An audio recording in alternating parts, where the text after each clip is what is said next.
नमस्कार, मैं श्यामगिरी। आज के कार्यक्रम में आप सभी दर्शकों का स्वागत है। चंद्रबाबू नायडू ने समर्थन वापसी की धमकी दे दिया मोदी को सीधा और कहा कि हमारी मांगे पूरी करो। आपने मोदी सरकार को दिल्ली आ गए चंद्रबाबू नायडू, और दिल्ली आने के बाद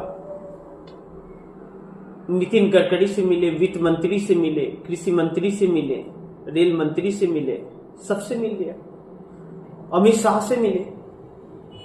मिलने के बाद कहा कि आपने हमसे जो वादे किए थे आपने पूरे नहीं किए, और अब ऐसा चलेगा नहीं। आप अपना लेखा जोखा दिखाओ मुझे। अब जो भी वादे किए हैं आपने, वह आपको अब तुरंत पूरा करना पड़ेगा। आपको डेडलाइन 1 फरवरी का देता हूं, उसके पहले पूरे हो जाने चाहिए। और अगर पूरा नहीं हुआ तो अपना इस्तीफा तैयार कर लो, मैं समर्थन वापस ले लूंगा। कर लो जो करना है। जो तस्वीरें आई बड़ी चौंकाने वाली थी।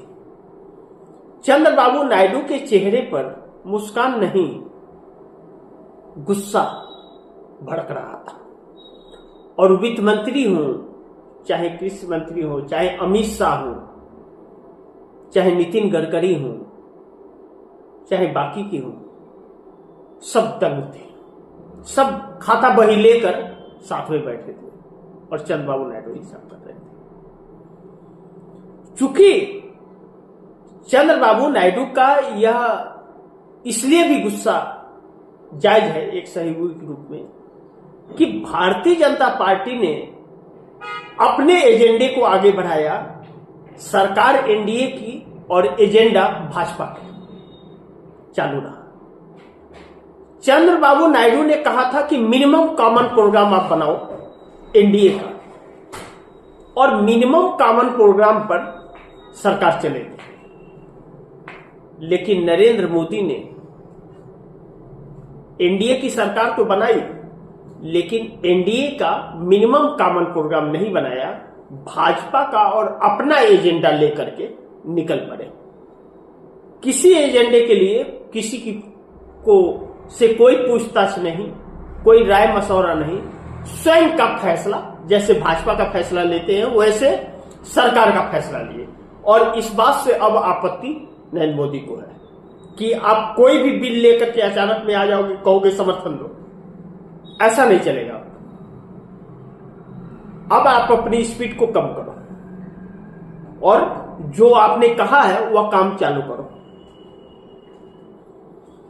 ऐसे में मोदी सरकार के अंदर एक हरकम सी परिस्थिति आ गई है। कहा जाता है कि 2018 में भी चंद्रबाबू नायडू ने ऐसे ही किया था,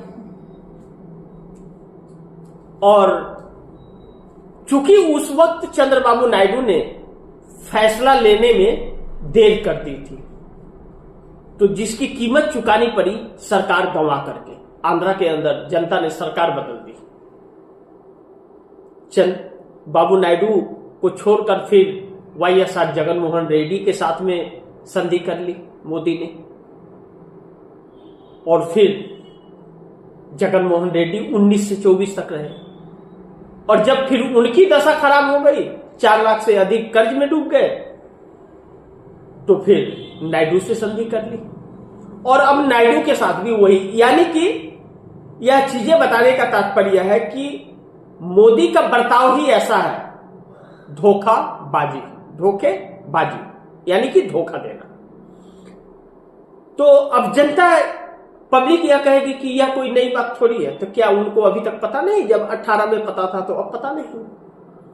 चूंकि उस वक्त चंद्रबाबू नायडू के पास और कोई विकल्प नहीं था।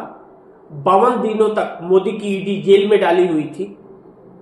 360 करोड़ रुपया कौशल विकास परियोजना का घोटाले का आरोप लगा करके जगनमोहन रेड्डी और मोदी सरकार ने मिलकर ईडी से अंदर डलवा दिया, सीबीआई से। जब इनकी ब्यूरोक्रेसी जब एक्टिव होती है तो ईडी, सीबीआई, इनकम टैक्स सब एक साथ हो जाते हैं, नीच से जग जाती है। ब्रश कहां है, कोलगेट कहां है, जीभा कहां है, सब एक ही साथ में चंगू मंगू सब लग जाते हैं। कुछ हुआ है, कान कौवा लेके उड़ा है, तो शरीर में कान को नहीं तलाशते हैं, कौवा को तलाशने निकलते हैं। वह बाद में पता चलता है कोर्ट में जाकर के, पीएमएलए कोर्ट में चार्जशीट दाखिल करने के बाद कि कान तो हमारे कान शरीर में ही लगा हुआ है। तब मुंह पर कालिक पोतवा करके आ जाते हैं, लेकिन फिर भी सब नहीं। तो अब चंद्रबाबू नायडू उन स्थितियों से नहीं गुजरना चाहते हैं। अब चूंकि उनके बेटे राजनीति में सक्रिय भूमिका में हैं और चंद्रबाबू नायडू चाहते हैं कि अपने बेटे को सीएम बनाएं और केंद्र की राजनीति करें। तो अगर अब झुक गए चंद्रबाबू नायडू, तो चंद्रबाबू नायडू 2 सालों में इतना आगे बढ़ चुके हैं आंध्र प्रदेश के अंदर कि सत्ता अगर चली गई तो फिर वह सपने अधूरे रह जाएंगे चंद्रबाबू नायडू के। तो वह अब एक्टिव हो गए कि भैया 2 चीजें हैं, या तो आप डेडलाइन के पहले अपने शर्तें पूरी कर दो, और या फिर डेडलाइन के पहले शर्तें पूरी नहीं कर दे तो मैं समर्थन वापस ले लूंगा, वैसे ही जैसे पहले लिया था। अब चक्कर में पड़ गए। दूसरी चीज जो बड़ी महत्वपूर्ण है, अब कहा जा रहा है कि एकनाथ शिंदे से भी अच्छे खासे संपर्क में है चंद्रबाबू नायडू। इस बात का भी मलाल मोदी को है, क्योंकि मोदी का और अमित शाह का चंद्रबाबू नायडू के ऊपर शिकंजा कस नहीं पा रहा है। कितना भी कसने की कोशिश कर रहे तो वो शिकंजा ढीला हो जा रहा है। एकनाथ शिंदे झुकने को तैयार नहीं है। 7 सांसद और 55 विधायक हैं एकनाथ शिंदे के पास महाराष्ट्र में, और बीएमसी चुनाव को लेकर के ऐलान कर दिया कि हम एनडीए के साथ नहीं रहेंगे।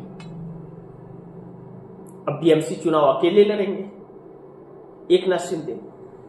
लेकिन एकनाथ शिंदे तो कर ही रहे थे, साथ में अजीत पवार ने भी कर दिया कि हम भी एनडीए के साथ नहीं रहेंगे, हम भी अकेले लड़ेंगे बीएमसी का चुनाव।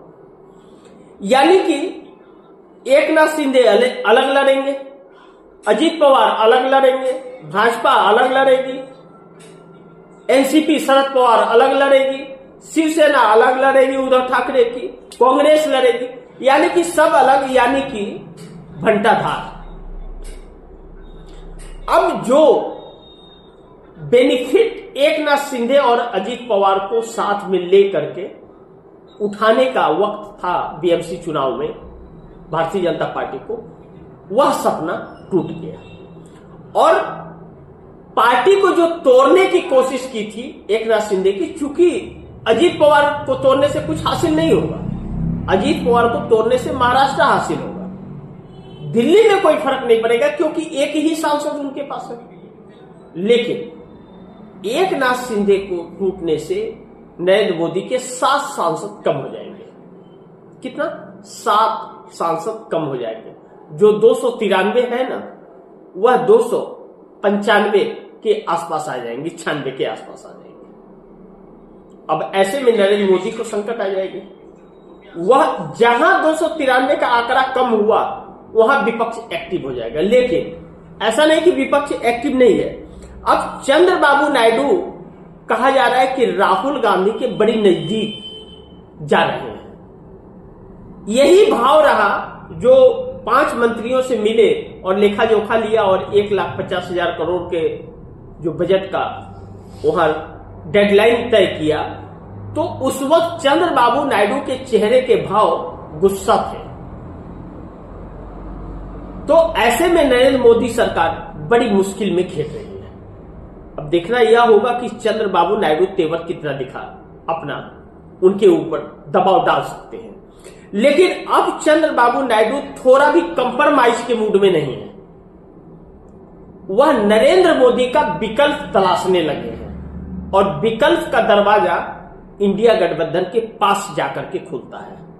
और चंद्रबाबू नायडू इंडिया गठबंधन की सरकार बनाने की तरफ कदम आगे बढ़ा चुके हैं। नीतीश कुमार का तो नहीं कहा जा सकता, लेकिन चंद्रबाबू नायडू कुछ भी कभी भी कर सकते हैं। लेकिन कहते हैं कि तब पछताए होत है क्या जब चिड़िया चुन गई खेत। तो समय रहते चंद्रबाबू नायडू ने एक बार अपने तेवर दिखा तो दिए हैं। इस तेवर पर कितने कामयाब रह पाएंगे कितने कायम रहेंगे और कितने कामयाब होंगे, यह देखना बड़ी महत्वपूर्ण होगा। तो आप दर्शकों को थोड़ा सा इंतजार करना पड़ेगा, वह वक्त भी आ जाएगा। लेकिन इस वक्त सरकार बहुत ही घबराई हुई और परेशान है, क्योंकि कई सारी वजहें हैं। क्योंकि एप्स्टीन फाइल की भी चर्चाएं बड़ी तेजी से हो रही हैं, सरकार में सकपकाहट और घबराहट और चिंता का शिकस्त चेहरे पर झलक रहा है। और दूसरी तरफ आरएसएस हो या विश्व हिंदू परिषद हो या भारतीय जनता पार्टी के कुछ लोग हो, सब के सब हावी होते हुए नजर आ रहे हैं, जो नरेंद्र मोदी की कुर्सी के लिए खतरे की घंटी यानी कि संकट की घंटी बजा रहा है कि कुर्सी छिन जा सकती है, कभी भी हो सकता है। यह कुर्सी किसी की जागीर नहीं है। वक्त आते हैं वक्त जाते हैं, यह देश किसी की जागीर थोड़ी है, कहते हैं ना। तो यह वक्त इस वक्त नरेंद्र मोदी के लिए बड़ी मुश्किल वाला है। मोदी और शाह की जोड़ी किसी भी कीमत पर कुर्सी छोड़ना नहीं चाहती, और अब कुछ सहयोगी और कुछ भाजपाई और कुछ आरएसएस के लोग अब इस बात पर तुल गए हैं कि कुर्सी तो खींचनी होगी, करनी होगी मोदी की विदाई। अगर मोदी की विदाई नहीं हुई तो संकट और बढ़ जाएगी। क्यों? कि अब आपस में विरोध शुरू हो रहा है कि 75 साल में मार्गदर्शक मंडल में भेज दिए तो स्वयं क्यों नहीं भाई, आप भी जाओ। लेकिन क्या करें, चेहरे के नकाब उतर जाएंगे तो चेहरा का असली रंग देश को दिख जाएगा। और देश में तो विपक्ष उतारा, उसे सफल नहीं होने दिया गया। चेहरे दिखे भी, लेकिन चेहरे पर मीडिया का नकाब डाल दिया गया। लेकिन जेफरी एप्स्टीन फाइल जो है अमेरिका का, वह जो नकाब उतार रहा है, उस चेहरे को कैसे छिपाएंगे, इसकी पूरी व्यवस्था मोदी सरकार कर रही है, मीडिया को मैनेज करके। और ट्रंप अपना छिपाने के लिए अमेरिका में कर रहे हैं। लेकिन अमेरिका में ट्रंप की साजिश भी बेकार हो गई। जो मिटाने की कोशिश की जा रही थी उसका विद्रोह हो गया, और कोर्ट का आदेश है कि कुछ भी छिपाया नहीं जाएगा। और कानून जो वहां के पार्लियामेंट संसद में बना है, उस कानून में लिखा है कुछ भी नहीं छिपाया जाएगा, हर चीज पारदर्शित होगी, चाहे वह कोई भी शख्स क्यों ना हो। ऐसे में 500 में 499 सांसदों ने वहां के वह समर्थन किया है इस बिल का। तो ट्रंप के बूते में वह दम नहीं अब कि उस पर पर्दा डाल सके। और अगर भारत के दिग्गजों का नाम है उसमें और नाम के तार जुड़ रहे हैं, तो तस्वीर अगर होगी उसमें, तो वह तस्वीर भी देश के सामने आकर के खड़ा हो जाएगा। और तब इस देश में एक कयामत आएगा, और उसका रिएक्शन जो होगा सरकार झेल नहीं पाएगी। इस बात का खौफ मोदी और शाह के अंदर समा गया है, और वह डर झलक रहा है। बाकी आप दर्शकों की क्या राय है, क्या सुझाव है, कमेंट बॉक्स में जरूर दीजिएगा। इस खबर को ज्यादा से ज्यादा शेयर कीजिए, अपने दोस्तों को भी कहिए आगे शेयर करें। आपने अगर चैनल को सब्सक्राइब नहीं किया, सब्सक्राइब कर लीजिए, अपने दोस्तों को भी कहिएगा चैनल को सब्सक्राइब करें। मिलते हैं अगली खबर के साथ, तब तक के लिए नमस्कार।